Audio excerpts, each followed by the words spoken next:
Hello and welcome to Lavonne's Kitchen. Today I'm going to step out of the kitchen and go outside on my balcony. Are you one of those people who live in an apartment and have a balcony but wish you had a garden? Well, I decided to go out on my balcony and plant a garden.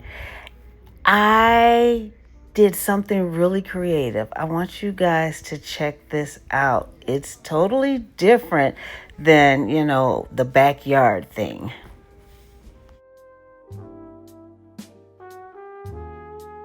So I planted my tomatoes. It's only been 3 days, and look, they're starting to grow already.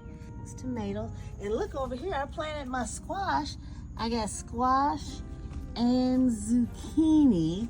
I just put them in these buckets because, as you can see, I'm on the balcony. I can't grow anything. I can't really put them in the dirt. And I got to figure out what I'm going to put in this one. I want another one. I want a yellow one. I got these buckets from Michael's. They were only $3.99, and these are nice sized buckets.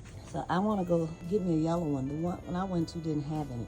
Then I'll go to another one and see if they have one. But wow, that was quick.